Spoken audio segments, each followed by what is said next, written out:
RFID tags and their impacts and effects in the hospital supply setting. So what is an RFID? RFID tag is a radio frequency identification device. It's a technology used to improve management of supply with better visualization of goods or products.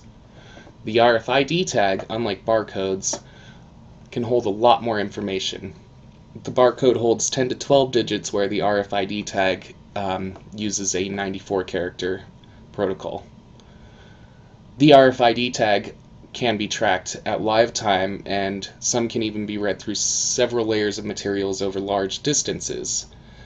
The RFID tag also does not need a visual reader. It uses radio or Wi-Fi. Now, the barcode is the standard in most hospitals, but RFID is reaching a critical mass in hospitals in the foreseeable future. There are two types of RFID tags. There's active and passive, and you can see I got a picture of each. This is a active and passive. The active is powered, meaning it has a battery. It's more expensive to make, though. It's 50 cents to $50. A lot longer range, though, several hundred meters, and because it continuously transmits and receives signals, it allows for live tracking. The passive does not have a power source, but that makes it cheaper to produce. It's 5 cents to 50 cents per tag. They're more durable, which means they can work in more harsh environments, and they have a lot shorter range. RFID tagging and hospital supplies. We got pros and cons. There's an increased ability to locate, track, and keep track of equipment. So beds, wheelchairs, stretchers, you can see where they are and if they're in use, or you can check the amount of surgical sponges or gauze you have in the inventory. This makes for better time management and efficiency, also bolsters thief prevention, and reduces overpurchasing. All of these will make for a lower patient billing and a higher satisfaction rate because your visit is streamlined and faster. Cons-wise, though, we have the initial investment cost is pretty high, and every hospital is uncertain on the return on investment, meaning not sure if they're going to get their money back. There's also the possible interference that the RFID will have with other electronic devices like pacemakers or EKG monitors, that's heart rate monitors, or cardiac defibrillators. Kind of a big deal in a hospital.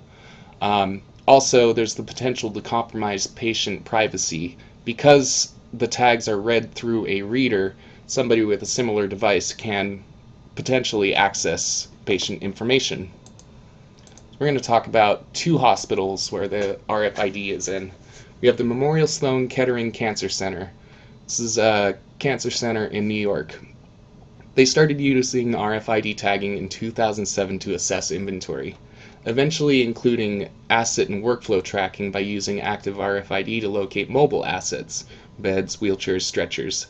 They all had active RFID due to the fact that they were not stationary. And they also had passive RFIDs on the sponges, gauze, and other stationary equipment. Because of this, it improved the traceability and visibility of products and processes, and its savings with real-time tracking of mobile and stationary assets, and it decreased the failure to locate mobile assets and equipment in this hospital. Now, the Kaiser Permanente San Jose Medical Center, it's a 202-bed facility with 35,000 outpatient visits and delivers 2,225 babies a year, installed a WarePoint Zigbee-based system with access point. This plugs into a regular outlet, and it locates assets and nurses in an area of 660,000 square feet with 35 floors of coverage. The initial cost of it was $500,000 to install, but the hospital is saving $257,000 annually. So in conclusion, even with the barriers involved with implementing RFID tags in a hospital setting, proper steps can be taken to help eliminate risks involved. Privacy protection can be improved through re-encryption of data, and testing of effects of the readers on medical equipment can be performed. Long-term wise, this is a wise move to consider for hospitals that wish to save more time and money while increasing patient satisfaction. So So here's our quiz. We're going to match the RFID with its characteristics. And there are two that don't belong to either of them, so good luck. Boo boo boo boo boo boo boo. Boo boo boo boo boo boo boo boo boo boo boo boo boo boo boo boom boom boom boom. There we go. The active RFID is powered. The passive is shorter range. The passive is cheaper to produce. The active RFID is more expensive. The active is longer range. Neither of them are large or cumbersome. The passive have no power source. The passive is more durable. The active continuously transmits and receives signals, and both have a large amount of producers. Thank you for your time and have a great day.